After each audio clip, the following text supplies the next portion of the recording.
Capes on the Couch podcast is for entertainment purposes only. Dr. Issues is a psychiatrist, but he is not your psychiatrist and does not have knowledge of your individual situation. For any personal mental health concerns, please consult your own healthcare providers. For medical emergencies, please call 911 or the designated number in your area immediately. Remember that you are not alone and help is out there.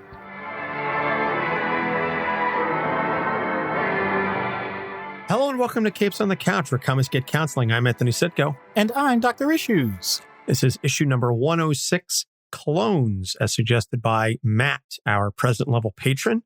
Real fast, speaking of president-level patrons, there is a president-level slot open in our Patreon. So if you go to patreon.com/Capes on the Couch, there is a president-level slot available. $10 a month gets you your pick, one pick a month for a character or a theme or basically whatever it is that you want to talk about. And we'll do an episode on it. Send us questions, anything you want to know about a particular character. We will answer them. Our selection is in your hands. And so you get one of those a month. So a slot has opened up. And you can be like Matt and send us awesome themes, or you can be like Ruby and send us off the beaten path characters. Or you can be like Ariel and send us Bat Family and Bat Rogues and anything related to Batman or DC. I just want to say that you all may be wondering, depending on when this comes out, because it's been a couple of weeks, you have a Patreon level slot for president open? No one, tried to overthrow the last president. There was no coup attempt, I swear. This is all legit. Wow, you took it there. Yeah, there was no fighting on that one. This was peaceful situation. Yes, this was they stepped down. It was Brian. Well, whatever. Listen, he has stepped down. He has stepped aside. He has been an incredible supporter of the show, and he's continued to be a supporter of the show, just in other ways. He's obviously, also a longtime personal friend of me and Doc. And he said, you know what, I've been president long enough. Let me let somebody else have the reins. So he's got one more pick that is coming up in the rotation. That's his swan song, so to speak. But then whoever the new president is can step up and start making your selections late February, early March, whenever we get around to actually recording those episodes. But in any case, clones, a fascinating idea. We have touched on for a couple of characters based on their history. Matt sent a lengthy, very in-depth explanation, as Matt is wont to do for all of his selections. And by the way, whoever our new president level patron is, you do not have to do this. Matt is just thorough as a human being. It's part of his nature. That's just who he is as a person. One of the reasons why we've been friends for so long. And I appreciate that he basically laid out everything that he wants us to talk about, which makes our jobs infinitely easier. But clones conceptually have been around in comics for quite some time. And he said, basically, whenever a villain has been defeated by a hero numerous times, the villain, evil scientist, evil organization, what have you, gets it in their heads, I'm going to make my version of this hero and use their powers against them. And it has been done ad nauseum. Marvel, DC, Image, Dark Horse, IDW, all the major players have used clones throughout their histories to varying degrees of success. And I think it ultimately depends on the writer and the character and just the story that's being told. But there's massive implications psychologically on the characters that we're going to discuss, because you can come at it from two angles there. And we'll get to this later, a little bit later on, but there's issues for the original quote unquote character. And there's issues for the quote unquote clone character, or the second, the repeat, what have you. And so each of them carries with it their own set of struggles and problems. But I think let's talk about one of the most famous / infamous versions in comics, and that is the Spider-Man clone saga, without getting into too much of it. The Jackal, one of Peter Parker's / Spider-Man's adversaries, decided to clone Peter and created Ben Reilly. And then there's Kane, and then somebody cloned MJ. And the clone saga really just sort of spread out. And the problem was, from a publishing standpoint, is that they had this very originally concise and tight story that they started creating these books that sold like gangbusters. And Marvel, for better or worse, said, well, these are selling like hotcakes. We can't just end the story. We need to drag it out. So what was originally supposed to be a handful of stories and a handful of issues dragged on for, I believe it was like 13 or 14 months, like over a year. They just kept dragging it on, and plot twist after plot twist after plot twist. And eventually the fans just said, we're sick of it because it's too much. It's overload. But at the end of it, Ben Reilly and Kane both became characters in their own right. And this was then repeated, I think, in a more realistic version from the psychological perspective in the Ultimate Universe, where Peter comes to find out that Spider-Woman, Jessica Drew, is actually a female clone of him. And then there have been numerous other clones of him.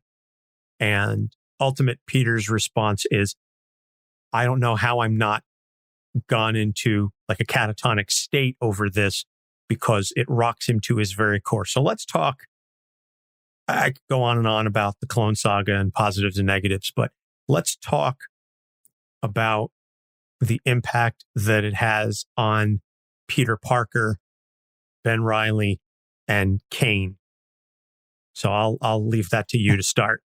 Sure. Well, you already gave the proper introduction to it, and a lot of it has to do from the original, and I hate using these terms, which says something about me, because when you're talking about clones, you're always going to have to come up with a way to separate one from another if it's not an obvious difference, such as by gender. And even then, I'm not sure that qualifies the way we think about it as clones, but that's going to be a way too much of a digression. To get back to Peter, on one hand, I could see a sarcastic and quippy Spider-Man thinking to himself, wow, I'm that important that they would want to do that. And yet that's definitely not the route they took. What they took was the idea that I'm perverted. Not him himself, but the idea of who he is and how he exists is no longer considered ideal. When we usually have the idea of wanting to have offspring or have children, it's not because for most of us, we don't want perfect copies of ourselves. It's that we're interested in having an influence on the future, and we want to have some role in it. But it doesn't have to be exactly the same. It doesn't have to be perfect, and it doesn't have to be us. Why is that? It's because all of a sudden we become expendable. Imagine if someone came up to you and said, we know that you have a certain talent gene pool, and we're just going to recreate that recipe and we're going to mass produce it. You're no different than the Twinkie formula at this point. So what do we need you for? That really cheapens the idea of human life, as a matter of fact. So if you're at that point and you see it happen, not just once, but more than once, then you really might think that the people around you, even if this is something that they've never said, that they don't view you the same way. You know for a fact that they're probably your enemies, don't really have the same perspective, and therefore they know that they can just find ways to figure you out and do you better. This is so absurd. And yet these are the logical fallacies that we go through if we have to do the type of introspection that's forced upon us. This isn't a meditation issue. This isn't a retreat issue. This is someone saying, this is you, or at least this is how other people see you. And it's now forced in your face. Deal with it. That's not exactly going to go over well for most people. I don't care how quote unquote well adjusted you are. So that's the Peter Parker side. The Kane side and all of those other, man, this is speculation at this point, because although we may have the technology, there's so much more to this when we say cloning, and I almost feel like I should give a background with that, but I think that would make this a 3-hour episode. But the point being, to be honest, you can't do this in a way that it's a Xerox, using the trademark, copy of someone with the same timeline. We're not there yet.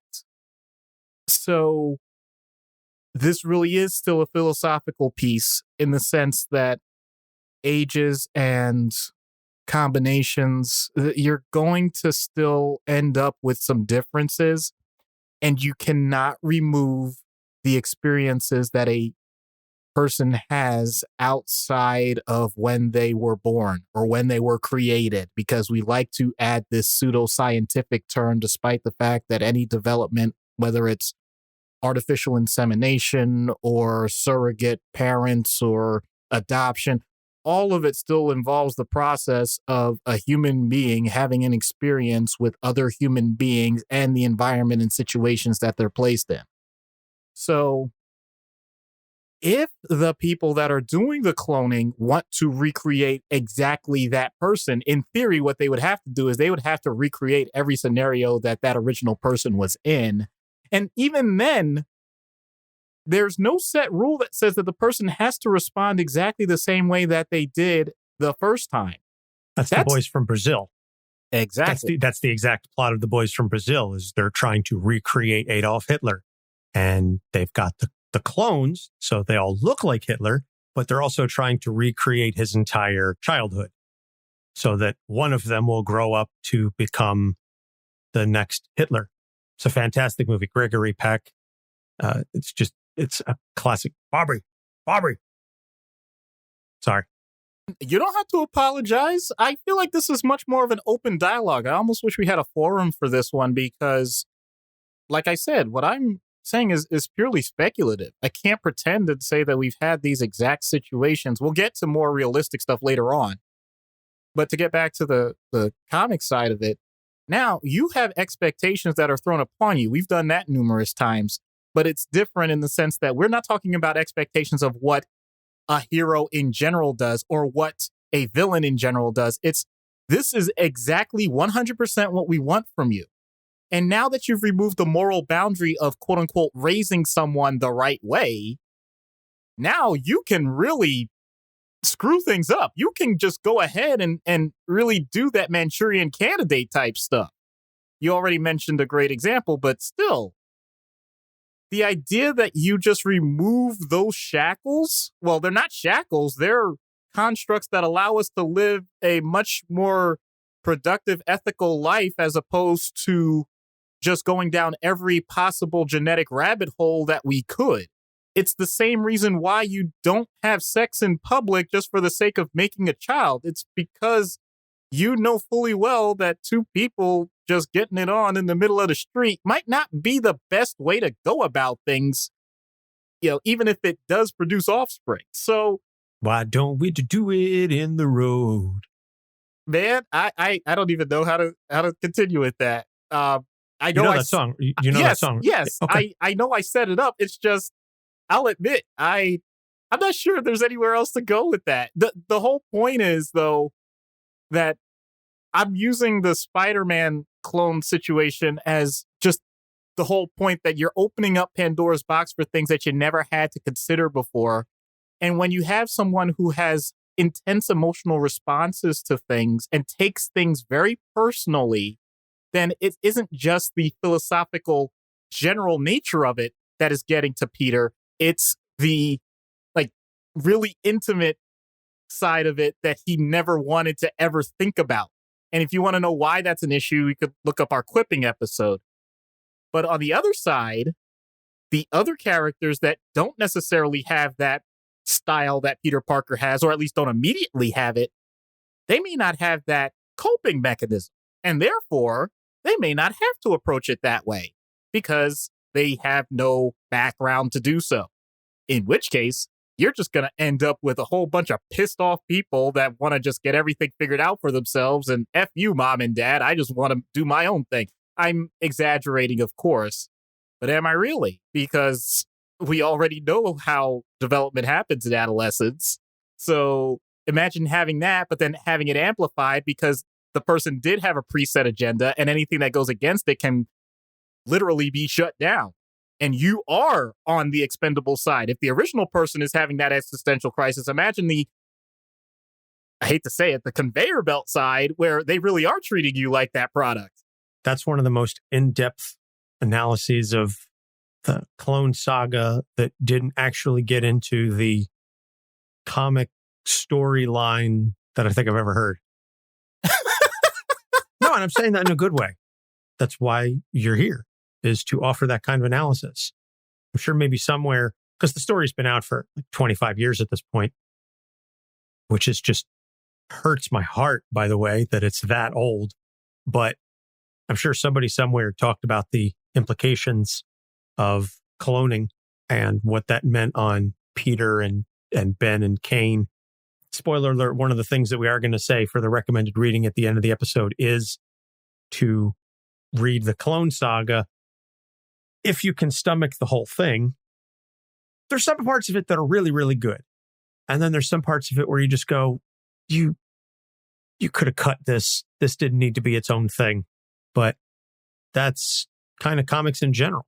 So then another famous / infamous version is Jean Grey and Madelyne Pryor and everything that went on with that. And if you want a little more of the history and some of the behind the scenes thoughts on how that all went down, you can listen to our interview with Chris Claremont from the New York Comic-Con episodes. I believe most of that is a Patreon exclusive, but if you subscribe to us for just $1 a month, you can unlock that and you can listen to Chris Claremont, the legend, the man, the myth, the legend, get a little testy with me when it comes to discussing Cyclops and the whole Jean Madelyne situation. But what that ultimately comes down to, that's a very interesting situation because that has a whole relationship and family aspect to it that we don't get with like the Peter Parker situation. Here, you have the whole thing where Scott, being the dick that he is, decides to fall in love and marry Madelyne Pryor, who is an exact clone of his first love, Jean. And then Jean shows up and Scott says, well, what am I going to do with the copy? I'm not interested in you anymore. I want the original. I want the real deal. And he leaves Madelyne for Jean, which is a whole like Maury Povich style situation. That's the nearest analog I could think of is leaving one twin to date another. And I did date an identical twin, and they weren't exactly identical. I actually dated the less attractive identical twin. Oh. And the one I dated was very insecure about that, but I digress. But are you digressing? Because that really is part of what comes into this. Like, what does she have that I don't have? Like, quite literally, what? And the search for that answer is one that can take up a person's whole life. I mean, we could talk about that just as siblings, let alone being your direct duplicate. That's wow. That's the type of thing that makes me wonder. First of all, someone like Scott, and we went through our own situation with Scott being a dick, I know. But the idea of what value do you place on quote unquote authenticity? is the experience that you're having so unique with one person that you know that any other experience with someone else will not create that exact same feeling? I don't have an answer to that, but I guess Scott did. And as you said, he said, well, I want to be with the original. Well, what does that mean? Is it that he wanted the idea that he had simply been making a mistake?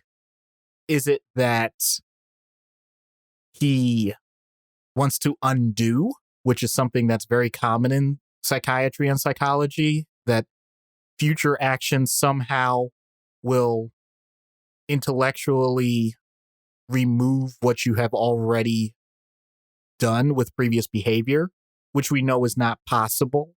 But as long as you get some sort of emotional response that you consider to be more positive, then you're going to consider it a success. I don't want to say that as an advocacy for it, just the background as to why a person may go that route. Because is it really more ethical to say, well, I'm with her now, so long, ta-ta. I realize that you went through a lot of problems, but the decision's already made. Is that better? I'm really saying all of these things so questioning because it really is, no pun intended, a gray zone. These things aren't meant to have pure answers, and the more staunchly one side seems to defend their particular answer on these types of questions, I have the feeling the more volatile the response from the other person is going to be. I think I'm sympathetic to Scott in this case because there's no quote unquote winning. There really isn't. A person is going to be hurt by the termination of a relationship. That is inevitable. The question is, how do you help that person process the transition, whatever choice was made? And I could just deviously throw in the idea that my girl's got a girlfriend and I could be with her too, but not in this case, because this brings up another point. Even though this person was created biologically the same way, you never shared, or in theory, you didn't share the same parents, the same biological space, all of those things. How does that work? Do you still feel the same connection as you would to a sibling, to a child? Because that's really closer to what this would be. So I'm not sure. I wonder about these things a lot. And the Jean Grey Madelyne Pryor thing, I think, gives the best example of it. Is this a person that is your rival? If that's the case, then how much credence do you give to the idea that they should be treated the same way? Should they receive the exact same benefits that you do if they have the same biological material? Are you going to respond to the same physical stimuli?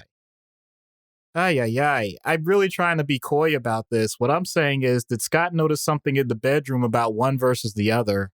And basically, oh God, I want to say tie goes to the runner, but dang, I'm sorry. I know we don't have to be PG about it, but I don't want to go into such intricate detail. What I'm really getting at people here is that, sometimes we're just primal, and if that's what it came down to, then how do you address that? How do you say to the person, yeah, I like what they're working with a little better than what you're working with? Just wondering. I did not plan on talking about this ahead of time, as you could tell, but I'm sorry, man. You can't tell me that you've been with two different people that are clones and then you pick one over the other and that's it? Come on. Wow. That's why he went back to Jean. Because she gave it to him better than Madelyne could. And he had a kid with Madelyne. But he's like, don't care. When it's good, it's good. I'm just picturing, from Liar, Liar, Scott and Madelyne. She's like, how was that? I've had better. Proving once again, Scott is a dick. So we've talked two Marvel characters. Now let's talk Superman. And Superman, by virtue of being Superman, there's been a couple attempts at cloning him, and two wildly divergent versions are Bizarro and Kon-El, Connor Kent, Superboy. Let's talk Bizarro for starters. Bizarro, depending on the version in the story, he's a clone or he's the polar opposite. But let's just work with the clone but opposite, because I just think it's a fascinating story. He has to be the exact opposite in every single way of Superman.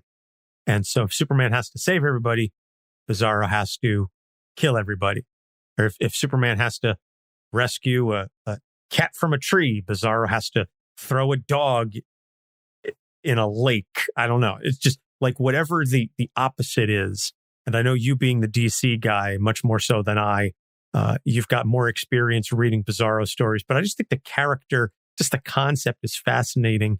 But just the struggle of having to deal, from Bizarro's perspective, the struggle of having to deal with being the opposite of someone, particularly the opposite of a paragon of good and virtue like Superman, has got to be exhausting, if nothing else. Well, I think this goes back to something that I'm going to reference where some people might get this and some people may not. Even though the biology of it is wrong, it still gives the same feel. Anyone that's familiar with the original Metal Gear Solid on the PlayStation, you got all the dominant genes, I got the recessive ones. Like, well, first of all, that definitely is not how genetics works. But the point that was intended was we start with the same base, and any opportunity that there is to switch what is available, you do it. So Bizarro may be the best manifestation of that. Specifically, the manifestations of the consequences of the cloning process that doesn't go the way you would expect, because we are not perfect at this process. But you don't have to go to comics for that. Do you remember, I'm not doing this as a quiz, just in general, even if you don't remember, the actual sheep that was originally cloned? Dolly, do you remember anything about that? I mean, I remember some stuff. I believe we were in high school when that happened. Around that time. The reason I'm bringing it up, though, is because that sheep aged rapidly. That sheep did not have a normal sheep lifespan, and it had to do with the telomeres at the end of chromosomes and how it wasn't accounted for in the process. Well, that's a simplification. It's not that they weren't accounted for. It was just simply the acknowledgement that they did not have the ability to say, oh yeah, we know that they're going to be the exact same length as they always are when the adult animal is finally at its expected age. But just one basic thing like that threw off everything that was expected.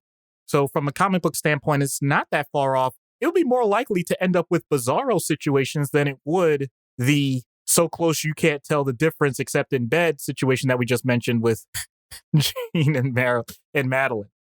But anyway, to get back to someone like Bizarro, now you have a situation where I'm going to focus mostly on Bizarro's view because Superman's view, once again, kind of speaks for itself. Bizarro's view is much more initially very childlike. If you're telling me that I'm Superman or I'm supposed to be like Superman and I'm doing things, then his logical leap actually is originally, therefore I am Superman. These are Superman things. It doesn't matter if they're opposite or not. So his point of view is your logic is invalid because I'm Superman. It doesn't matter what the difference in the behavior is because I already carry that biological material. So from that standpoint, not to mention the fact that he could kick your ass, I don't know how you're going to argue with that. There's plenty of logical ways to argue with it, but you're not going to get anywhere with him. And even trying to do it is just going to make him more angry because he's incredibly reactionary to. So that's one side. As he matures as a character, though, you could definitely tell that he knows that things are not exactly the way that they were expected to be. And he goes through the full gamut. I equate Bizarro's arcs to the Hulk's arcs if you don't have any experience with the character. There's a lot more magic involved too, but I'm not going to get into that. Not to mention the backwards talking or the double. They're not double negatives. They're simply negatives. And the way you have to talk to him, if you want to say something, you have to make sure that you're using the negative version of everything. But no, I'm not going to, I was going to throw it away. I'm not going to throw it away. That's the whole point. The idea that he's developed a system that is so unique to him that it works with his powers and everyone has to recognize it because they can't process anything with him any other way. So he actually ends up in a situation where he is incredibly, dare I say, respected. He's at least acknowledged, because if you don't, you end up with worse results than if you just flat out said to him, Bizarro, you're acting ridiculous. So he's taken the idea of being the quote unquote knockoff and elevated it to an art form. So from that standpoint, it's the ultimate survival technique.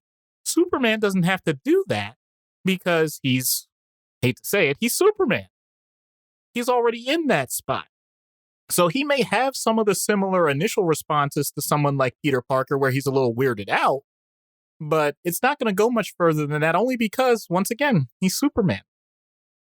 He sometimes has that Smallville mentality raised by his parents, but there is also that Kryptonian, Kal-El, you are kind of the chosen one situation where he does put himself back on that pedestal. And I'm not saying that in an arrogant way, just more like, well, if this is just part of the things that people are going to continue to throw at me or society in general, then I'm going to have to find a way to roll with it.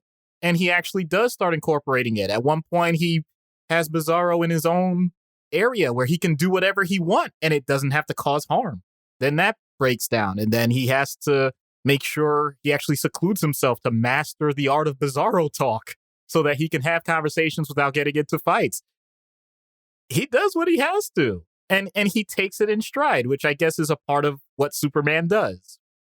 I'm just going to, I know it's clunky, I'm just going to add in the whole Kon-El Superboy thing and all of that, because that actually is the closest thing to reality of what cloning would be. What we've talked about so far is how heroes deal with the idea of other people that are like them, but are adults like them, as opposed to how do you deal with the fact that someone is being groomed and developed to be you, but still clearly is in their childhood or in their adolescence and they're learning to be you. Not that the other characters didn't have that, but they weren't presented that way. And to be honest, most of the times in comics or in media in general, that's not what we do with cloning. With cloning, we're talking about this is the adult version of you, the exact same way as they would picture you, and what stories can we do with that, as opposed to this is how we're developing someone, because we do not have the temporal ability to say, all right, I want a fully formed clone tomorrow of me. We do not have that. I want to make that clear because I don't know. I shouldn't take for granted that everyone realizes that. No, we do not have that. So sometimes when that's presented, people think about Drosophila, fruit flies. That was a quick one. Well, that's because Drosophila time periods are days. It's much different. You got to keep that in mind. We're still talking about human timelines here. And if we're talking about human timelines, if I said someone has a clone of me right now, I would say, oh, really? What nursery are they in? That's what we're talking about. So it's much different. Superboy comes closest to that. And so from that standpoint, once again, it's more like, hey, if you give me the template, I can try and follow it. But that's much more of a parent-child relationship. And that's relatable. That's understandable. So now it's interesting how we're doing this. We're kind of getting into that realm of what's the more likely reality if we get to the idea of human cloning itself. Just to do that as an offshoot, I don't have much more material other than that, mainly because I got exhausted. As much as I loved the death and rebirth of Superman, I got exhausted on that content a long, long time ago. And if it weren't for the fact that they brought in Prime and did a few other things, I probably would have stopped paying attention to Superboy or and all that stuff a long, long time ago. And don't get me started on, adding in people like Damian Wayne. Anyway. Damian Wayne, who we did an episode on. We did an episode on Superboy Prime. There's a couple of these characters that we've done episodes on, or at least tangentially related to. Let's talk then. Last example of a character is one that we've actually done already. We did an entire episode on Jamie Madrox. And so I don't want to rehash the point too much. If you want to go in depth on that, you can certainly go back well into our archives on our new revamped website, capesonthecouch.com. And you can find the Jamie Madrox episode. But the idea that all of his clones, now he's an interesting example because all of his clones split off from him at that particular moment. And so whenever he creates the clones, they have all of his pre-existing memories. They then go off, live a completely separate life. And then when they get reabsorbed, he brings in all of that consciousness and all of their memories. And if you recall, we spoke in the episode, there were a handful of dupes, as he refers to them, that didn't want to be reabsorbed because they lived their own lives and they wanted to be left alone. That's a fascinating idea that only Jamie Madrox as a character, because of his power set, is capable of. Right. So I think we've come full circle. We go from the idea of the naive, okay, well, you can make clones, so here's a clone of you, to, well, we know this situation isn't perfect, so even if we try and create clones, there are going to be some things that go wrong, to, well, what is the timeline with cloning? We know it's not going to be exactly equal, so we're going to actually have to look at the whole lifetime progression of people and the transitions, because they can be decades apart, to now the idea that, quote unquote, we got it perfect. So now, no different than copying a file from one computer to another, you are now copyable. Like, in that sense, we've got it down. That's what Jamie Madrox is. That's who Jamie Madrox is. Let's say we're there. Holy crap. I don't know exactly how I'm going to exist in that world for numerous reasons. Number one, resources. People eat, people sleep. People have to do the same things that they do no matter what. If we're talking about populations, I don't know how any of this is manageable. Jamie does a decent job with himself. Imagine if we have a system now where it's not just that one person that can clone themselves, saying that we actually have the quote unquote printer line and the conveyor belt, like I mentioned. Now we just have a factory system, but we may not have a factory system. We may have much more the equivalent. I hate to say this. We're doing a lot of references today. In terms of the Matrix, like human beings, we're just we spread out. We're like a disease. We're now just proliferating any way we want, but then we're so expendable that we just however we want to as well. But we also have the system down similar to how physicists have described when we talk about the idea of teleportation in Star Trek. How does that work? Well, in theory, it wouldn't be that you are going from one place to another. It's that your material has been copied and the original destroyed. So if that's what we're talking about, and we have everything down to that perfection, then I'm not sure how we keep track. That's really what scares me the most. The idea that you have no idea. You yourself could get so lost in this whole biological mining system that you don't know where you are on the list. I can think of so many other versions. Oh my God, Final Fantasy VII with Cloud. Oh, there's just so many different things that come up with this where people have pointed out the intense psychological scarring and the need almost for amnesia to allow a person to be able to process day-to-day life. I don't want to have the idea that I have lived millions of people's lives already and have to filter and process through that on a regular basis. I just want to brush my teeth in the morning. The idea that we have to focus on one task at a time is incredibly important. I know we talk about multitasking. We're task switching. We don't truly multitask. We can do it with split-second decision-making processes. We do it rapidly, but it's still switching. We're going to tax that system if we had to deal with it this way. I don't know. I may have said all of this already in the multiple man episode. If I did, I apologize for repeating myself, but maybe that's because there's only one of me. I can't imagine if there were 500. God help us all if there was more than one of either of us. I think the world would be a great place with a handful of you. There's a handful of me. We're fucked. Oh, that's okay, because if there were a handful of me, you wouldn't know where they were. They would all have their own little points of the globe that they only have like one emergency distress signal. Boy, I'm really giving away too many of my secrets, aren't I? The doc signal. So the last sort of things that I want to discuss, and I don't think it's going to take us too long because I think we've done a good job in referencing all of the individual characters, but just the ideas that for the original, in all of these cases, finding out that there's another view, that has got to be a mind screw on such a ridiculous level. I don't even know how to wrap my head around that conceptually. And again, I think that was done very well in the Ultimate Clone Saga, where Peter's like, I shouldn't even be able to speak right now because of how crazy that is. So, I mean, is there anything more? I mean, I made a note and I'm just going through our notes, but as you can tell, after having, listened to over 100 of these episodes, we have general ideas, but we don't script things out fully, in advance. So is there anything else that we can add about the fact that it's just a complete mind screw to find out that there's another of you floating around somewhere, regardless of what age they may or may not be at? There are so many ways I think that can go.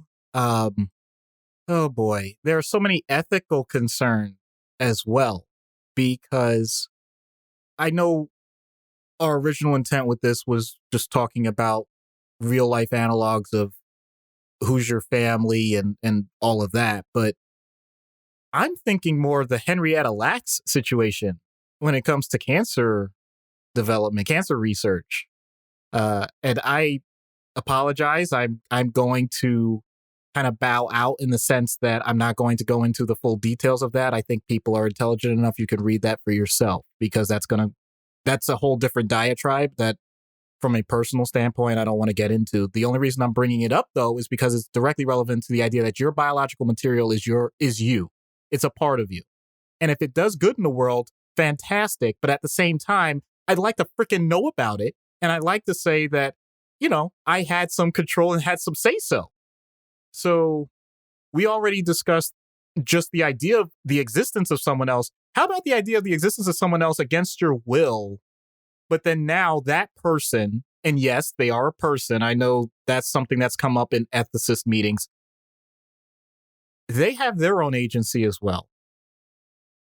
Heaven forbid that person wants to connect with you and they want a relationship, and you have to be realistic with yourself and say, do I?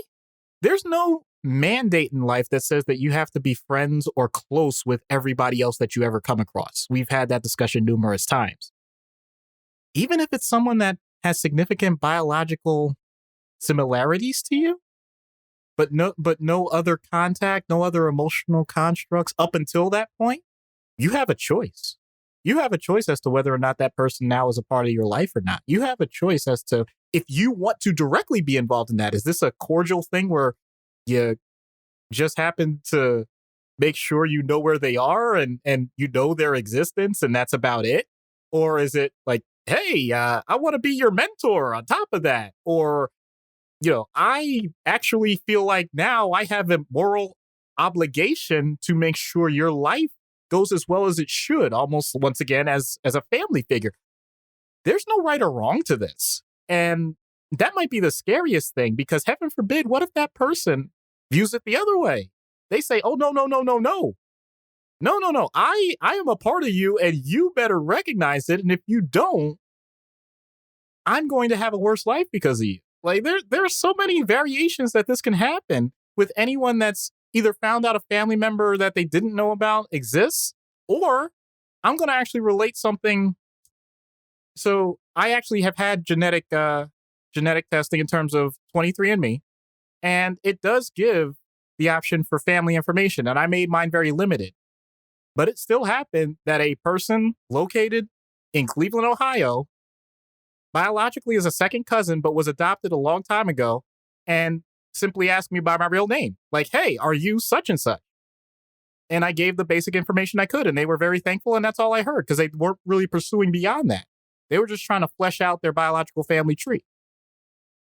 It could have ended there. For all I know, they could have looked up, "Hey, you're a doctor. You must have, a whole bunch of money. Let me see if I can ingratiate, myself towards you and see if I could milk you for all it's worth because we're long lost family." Whatever. I'm making that up. I'm saying not the 23andMe part. That's true. But I'm saying these sorts of things can go all sorts of different directions, and all of them are emotionally valid. They're all totally understandable reaction. What the next step is, I have no idea. That's what makes some of these situations so fascinating. There's nothing to say that you can script out. You just deal with it in the moment. And when you do deal with it in the moment, you make sure that you have enough people in your corner to help you process it. But we'll get into that in the next section. Yeah. And so then the last bit, and I hate how, I don't want to say disjointed this is, but I feel like this episode is just, here's the issue and then you talk. Here's the next issue and then you talk. But there's just so much here to mine from a psychological standpoint that I don't want to miss anything. So I apologize if this episode is coming across a little more just boom, boom, boom, boom, boom than some of the previous thematic ones, but I want to make sure we cover all the bases. The issues for the clone then, and like I said, we talked about it with Strife where he was just this flat rejection, but how else would you come to terms with the fact that you're not an original, that you are not who you thought you were, regardless of what, which coach was that? They are who we thought they were. That's Dennis Green. Dennis Green. They were who we thought they were. Yep. What happens when that's not the case? When you are not the original? Because I think the notion of identity and uniqueness is so intrinsic to everyone, even twins, regardless of the visual aspect, still have that, yeah, somebody looks like me, but I'm still my own person. We may be genetically the same, but we still have different life experiences, even if we've done many things together. There is still that notion of uniqueness. If that is taken away from you, or that you were created because of someone else, and you were created, especially somebody like the Spider-Man clone saga, or like any of these other characters where you were created specifically because this other person was chosen for their uniqueness, and you have all these traits, but you're the copy. That's gotta be really damaging. It can be. Yes, it certainly can be. Boy, oh boy. I can't help it because I'm a sports-minded person, so this is not meant to be a hot take. I'm just gonna use them because they're kind of known right now, and in the NBA, it was pretty cool. So the whole Ball family, when you talk about LeVar and LaMelo and LiAngelo and all, like, okay, anyway, the whole point is they clearly are their own people. They're not clones, but you can tell based on their father, this is all that they were set up to do. And that was shoved down their throats. And the fact that all of them are still going into it, and this is the important part. Society has deemed it, at least the people relevant to that society have deemed it appropriate, and therefore they've been drafted highly. They get a lot of attention. They are making some sort of significant monetary gain from all of this. So that can be a positive side to this, where if you know for a fact that basically you were just set up from Jump Street with genetic material to just run with and go down this path and things will be simple for you, Godspeed. Enjoy your life. Don't worry about it. Not going to make a mountain out of a molehill. What Anthony's bringing up with being the exact opposite, what happens though, and I'm saying this purely as a speculation point, but you don't necessarily need a speculation point. There have been presidents that have offshoot brothers that get known for other things related not to the presidency, but to more embarrassing things, or just, things that it's like, you're related? How is that possible? And that's not even talking about the clone part. The idea that now it's you? What happens there? That someone else is now... They must really have thought, when someone's giving their information, that they're supposed to be the best. They are supposed to be the greatest. They are supposed to be this such and such person. Because what I'm going with in reality is you can't just automatically say they're the same person. If you're doing that, you're already starting from a base of fraud. You cannot say that a person is exactly the same as some other person, whether it's twins or not. There has to be some separation point. If you do not do that, then you're actually violating something pretty significant. You can even give someone the same name, but they still ask, what is the differential identifier? There has to be something. If you're not doing that for a person, then you really are setting them up to be screwed up. Sorry to say. You mentioned it with twins, though, even having their own identities. Well, it's funny that you mentioned that, because how many twins, and if you're listening to this, you can help me with this. How many twins do that thing where their parents have them with different clothes or different hairstyles or just these little things, and the twins themselves intentionally swap? Why do they do that? They know it creates a huge emotional turmoil in the people around them. But here's the interesting thing. That's why they do it. They do it because it's fun. Why is it fun for them? Because they never once questioned their own existence. We're going beyond that now to the existential idea that somehow, some way, the original information was wrong. Now, we've had this discussion before. It's one of two things. Are you stupid or are you corrupt? Were people misleading them intentionally? Or was it simply one of those foibles that happens in life? Unfortunately, our emotions don't usually tell the difference. It could still have the same impact for that person.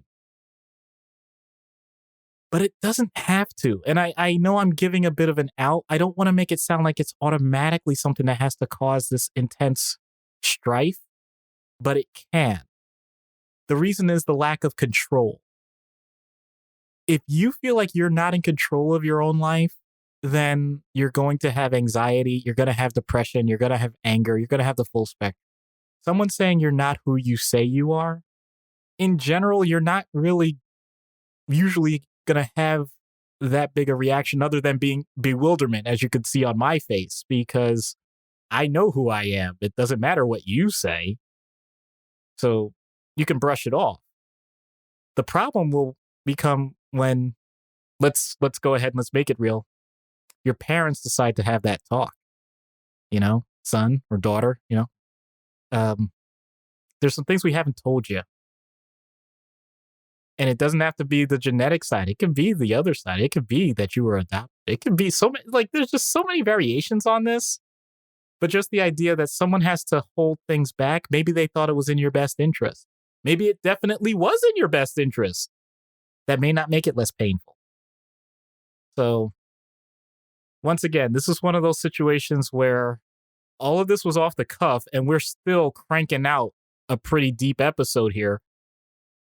if I give more examples, if I keep going with this, man, we're going to end up doubling the length of this. So I think we need to cut it off, not because I don't have more to say, but because it's pretty obvious. And there are whole massive organizations to discuss this on a pretty heavy basis to make sure that we have the proper ethical rigor about cloning, that we don't bring these regular routine things that happen in basic families about siblings, offspring, and et cetera, twins, triplets, all of those considerations, that we don't bring all of those things into cloning automatically and just mess up the world. Well, I was going to say that I know we can go on, but there is one more area that I do want to address, because we've been talking so far about all of these comic characters, but there's a whole host of real world analogues that we can definitely go into. And I want to make sure we cover our bases, because I think this is, our listeners can take all that stuff and then apply it to the scenarios that we're going to address here. And, we can talk about the idea that your family history is not what it was, or that somebody lied to you about your past. And to bring it to a famous yet real world example, Bobby Darin, for a long time, grew up believing that the woman that he thought was his older sister was actually his mother. That I believe she was 13 or 14 when she got pregnant. And this being back in the day, she was in a family way, and they couldn't just say, well, she got pregnant. So she had the baby, and they convinced Bobby that his mother was his older sister. And it wasn't until much later on in his life that it was revealed to him that, no, that's actually your mom. And that really did a number on him. So that's a famous example. And I can only imagine that that's not an isolated incident, that especially now, you were talking about the family testing that you did with 23andMe. I've been on Ancestry.com for about 20 years researching my family and going through now with the genetic testing and so on and so forth. My mother and father are very big on the research, and they basically do this like every day. This is their hobby now. And they help other people that we're related to, because they, we've all done the genetic testing and stuff, and we get messages all the time from people. And my mother's in the process of helping out like an 80-year-old woman who is finding out all about her family. And we've been able to identify who her father really is, because she didn't know, or she was led to believe one thing throughout her entire life. And now that she's in her 80s, my parents are like, we need to find the truth for her before she dies, because like we owe it to her at this point in her life. But to find out that, your sibling is really your parent, or to find out that your dad went off and had a whole other family without you, or any number of these stories, this is traumatizing. This is legitimately shocking to people. And in this day and age, as we say, of genetic testing, this information is much more easily accessible. And with the internet being what it is, you can find these people much more readily. But I don't think that lessens the impact any. And to find out that your family history is not what you believed it was. Even something as simple, going back to the genetic testing thing, even something as so simple as growing up thinking, oh, I'm German. My whole family is, we're German, and this is sort of very, who we are. And then you take a DNA test and find out you're a little German, but you're actually like Russian. Now this opens up a whole host of questions. Did my grandmother lie to me? Did they know what's going on here? These sorts of things can really do a number on your psyche. And like I said, as somebody who's been through the genetic testing and been doing the research to get a whole slew of information over the last 20 years about my family history that I was previously unaware of, I won't say it's very shocking to me personally, because it didn't necessarily disrupt my sense of identity. but it still made me question, okay, well, what were these stories I was told growing up? Because we weren't playing with a full deck, or we didn't have all the pieces to the puzzle, so to speak. Yeah, it's one of those situations. If you're going to use that analogy of needing to have all the pieces or playing with a full deck when it comes to any game, uh, I think it leads to the question of how are you playing the cards? You can only play what you're dealt. So, man, oh man, this is the type of heavy thing where if you're not careful, you will potentially wreck a lot of things. You'll not just, I know you and our job is to focus on the psyche, but the whole point of the psyche is not just for yourself, it's for the relationships that you have. And this can alter a lot of the relationships that you have. As you said, what if it really was a secret? What if one person intentionally was hiding that information, but then because it was the type of information that other people needed to know, everyone else believed the falsehood. So you weren't the first person to hear it. You just ended up being the person finding it out. What if the person that was hiding it was otherwise someone that really was supposedly the person that knew everything? Now the question becomes, once again, are you stupid or are you corrupt?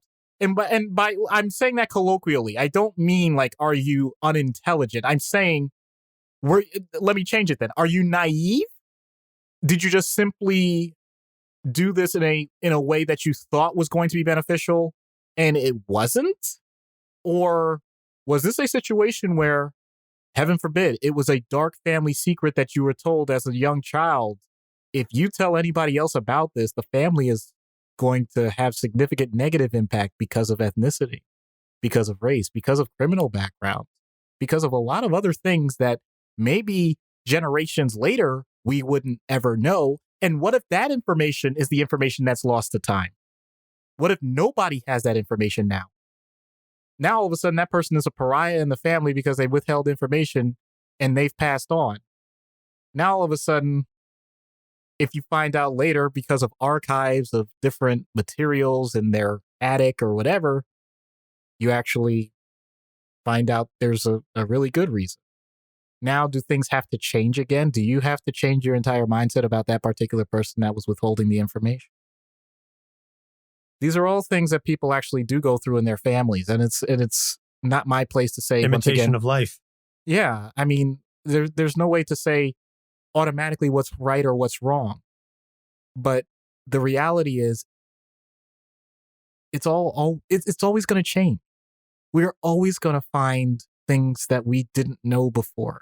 The more you dig into history, the more you realize that there are so many subtle nuances to circumstances that we can't keep track of. So many things have to be filtered, and it's human nature to process things this way. It's often not malicious at all. And it's not much different than how our genetics are coded. We are going to pass along DNA ad infinitum as long as we are a species until one of two things happens. Either we are going to end up with enough variations that there are going to be some other species that are a lot like us, but do things just a little differently. And we are either going to find a way to make that work together, or we're going to kill each other. And I'm not saying that pejoratively. I'm saying that because that's the way we have existed. That's what happened with Neanderthals. That's literally our existence. We just aren't aware of it in the now because we don't have to do that. And hopefully, and yes, I'm saying that selfishly, hopefully that is centuries or even millennia from now, so we don't have to worry about it. But if we start doing cloning and we start allowing for an increase in those adaptations to happen at a much more rapid pace, oh boy, now we might be introducing something else that we hadn't considered before. What if we're just going on to the next man or woman or whatever, and we're doing it at a breakneck speed that we can't see because in evolution, breakneck still means hundreds of years. So I know you said that the next 20 years are going to be fascinating, and the next 2,000 are probably going to be illuminating, and neither one of us are going to be around for it. But to bring it back to the whole family point, we are never going to know the truth. That's a scary thing to say. We know what we've been told, and we know what we've told ourselves.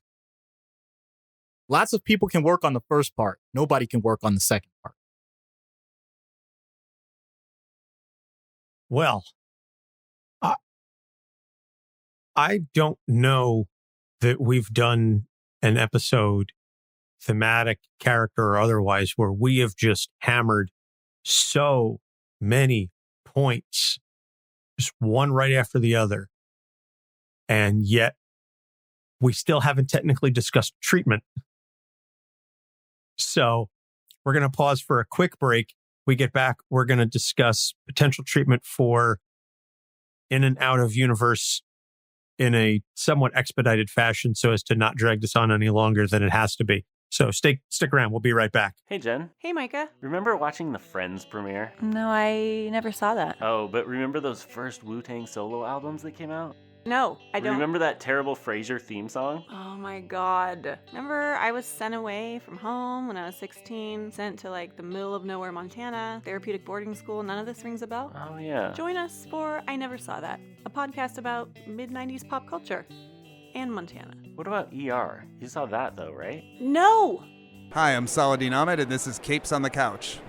And we're back. So in an effort to speed things up, and also because this is a thematic episode, we're not really going to go into in-universe versus out-of-universe. We'll focus more on treatments for the originals and treatments for the clones.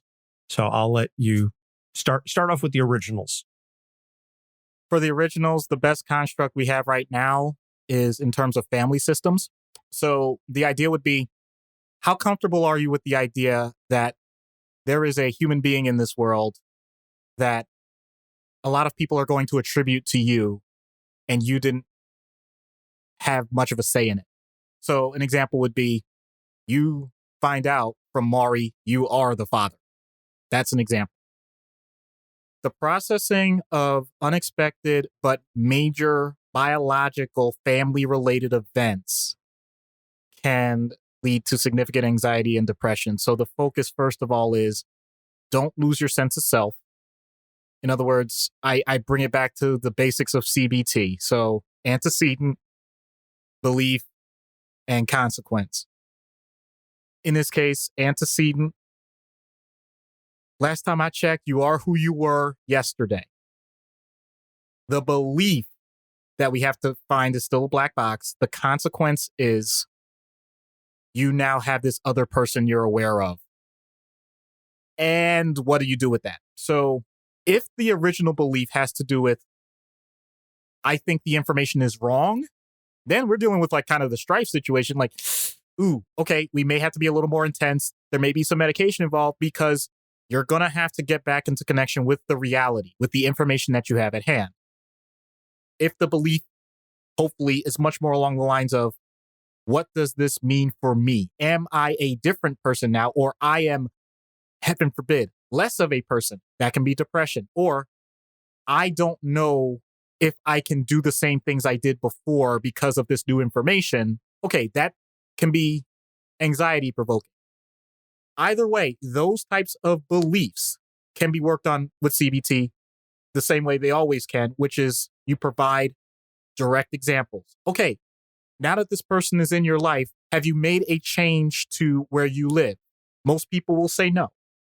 Are you making a change to your job? Most people will say no. So you're giving the reality, once again, that you're grounding. That can be a very simple technique.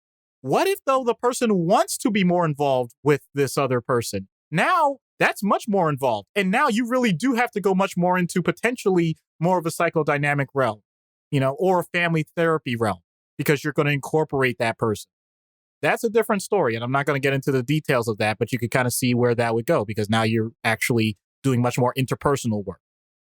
To flip it, you're the clone. Okay, once again, the original idea.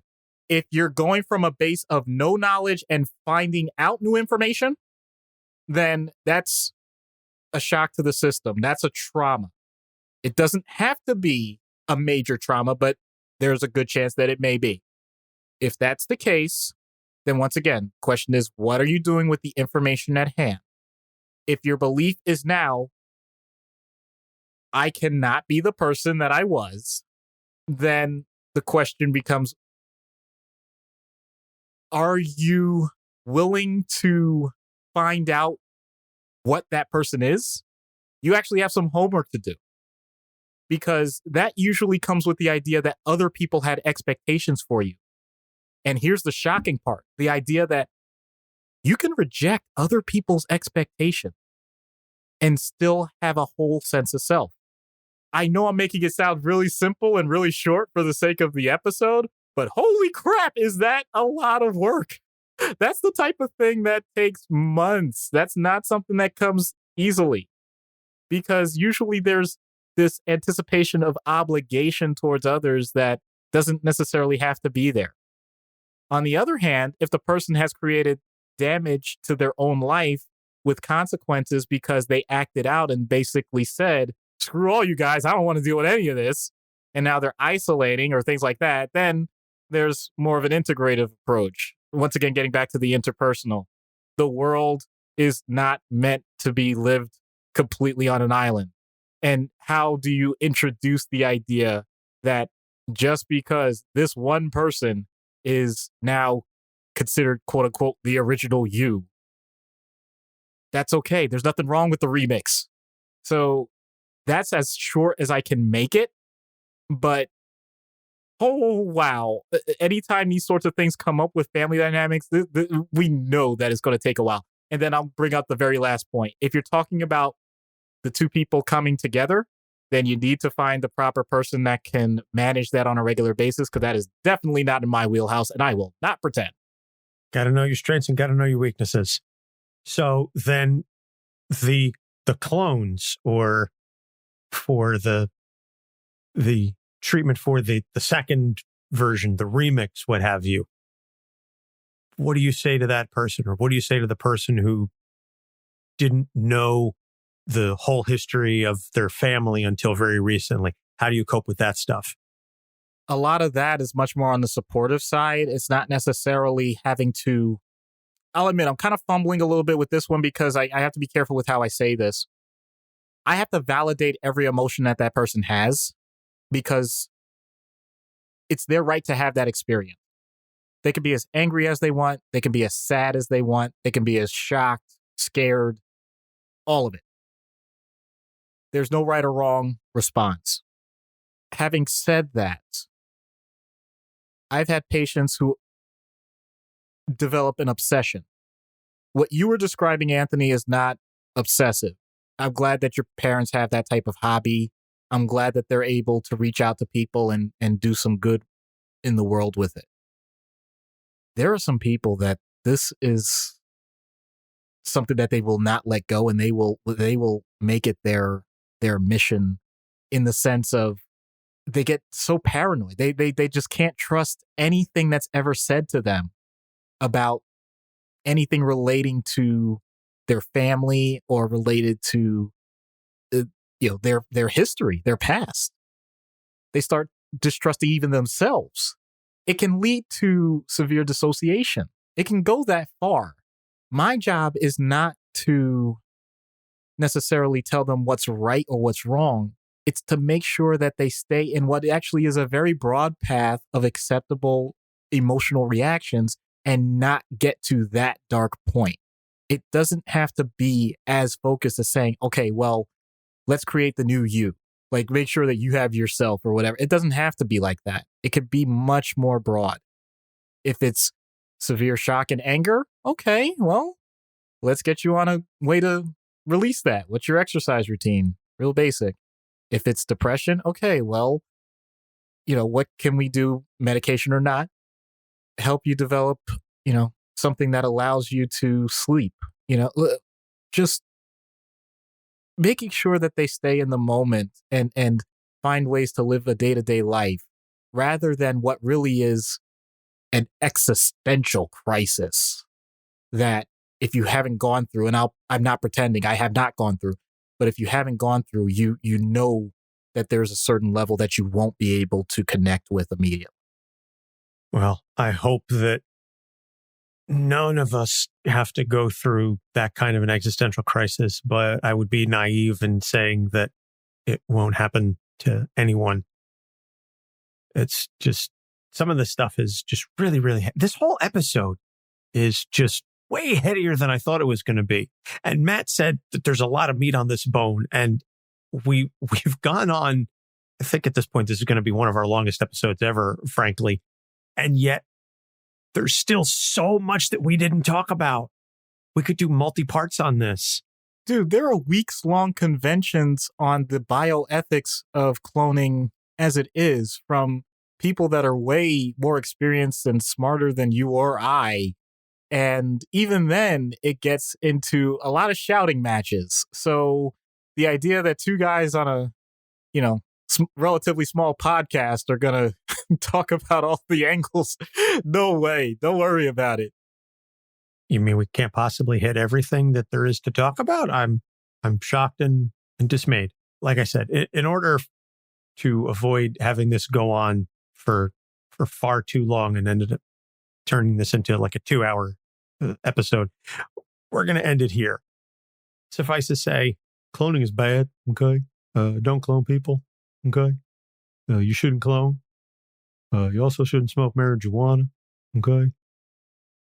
And I'm going to go ahead and I'll go on the totally opposite side and say, look, man, if you want to really get a great life insurance scheme, make sure that you clone yourself at around age 18 so that you still qualify for the best rates. Make sure it's on yourself, and, just let that one person know in their hidden area that nobody else knows about where that policy is. And, they can enact it as soon as you, off yourself, but don't let anybody know, because that way you get the money and the next clone just multiplies it. And, in about 2 or 3 generations with nobody ever knowing it because they're the perfect clone of you, you're sitting pretty, dude. Wow. And I think sometimes that I could be a super villain, but I'm grateful that I use my powers for good. That is straight up Lex Luthor villainy type shit right there. That is beautiful is what that is. It wouldn't even qualify as suicide because the person is still alive. Wow. I am in awe of you, sir. I am in awe of your brilliance. That's... Oh, you thought I was joking about those nodal, other doctor issues in different locations? Oh, I'm sorry. No. Okay. Oh, wait, hold on. Let me just... I apologize. I'll kill the joke. I'm really not... Don't kill the joke. It's a joke. Everybody knows it's a joke, man. Dude, nowadays, I really am being careful. Oh, come on. I think even our listeners know that you're full of it. If you thought for a nanosecond about doing that, anybody out there, you are not alone, and help is out there. And you're not alone because of the cloning. That's it. That's my pun. No word puns. That's it. I'm done. There you go. So, recommended reading then is read the Clone Saga, if you can stomach your way through it. Read some of the Jean Grey, Madelyne Pryor, Cyclops stories, as wacky as they are. I would say read The Death and Return of Superman. It's a great story, and you can read more about Kon-El, Superboy. Don't call him Superboy. Connor Kent. Yeah, don't call him Superboy. That's a bad idea. And read Whatever Happened to the Man of Tomorrow, because Bizarro doesn't have a big role in it, but he's in there. And I think it's a very good version of the Bizarro character. But it's Alan Moore, so it's going to be a good, compelling story. So next episodes are Catwoman, as selected by Ariel. No surprise there. Levana Blackburn, as selected by Ruby from a series of books. So we're looking forward to that. It's a little bit off the beaten path, but I've started reading, and it's a very interesting book so far. And Superman Red Sun is Brian's last pick as a present level patron. And he's going out with a bang because I love that story and I cannot wait. We can just dive right in on that one. There's a whole host of characters, a very self-contained story, which I love. There's not a whole lot to talk about, so we can just, give the summary and then just dive right into the issues because it's a very self-contained story. And so then, as we said at the top of the show, there is a present level slot open. So patreon.com/capesonthecouch. You can subscribe at the $10 level. Somebody unlock that and you can pick a character every month or a theme or whatever you want us to do an episode on. You let us know and we'll do it. You can find all of our episodes on our website, our new revamped website at www.capesonthecouch.com. We are on Facebook, Instagram, and Twitter at Capes on the Couch. And we've got a TeePublic site, which you can now go to capesonthecouch.com/merch. And that will bring you to a link to the TeePublic site. So it's much easier than having to go through the whole tpublic.com/user/Capes on the Couch, yada, yada, yada. So that's going to wrap it up. Doc already gave us pun, and this episode is dragged on long enough as it is. And at the risk of repeating ourselves in an episode about cloning, for Doc Issues, I'm Anthony Sitko. Thank you for listening. We will see you next week. Capes on the Couch podcast is for entertainment purposes only. Dr. Issues is a psychiatrist, but he is not your psychiatrist and does not have knowledge of your individual situation. For any personal mental health concerns, please consult your own healthcare providers. For medical emergencies, please call 911 or the designated number in your area immediately. Remember that you are not alone and help is out there.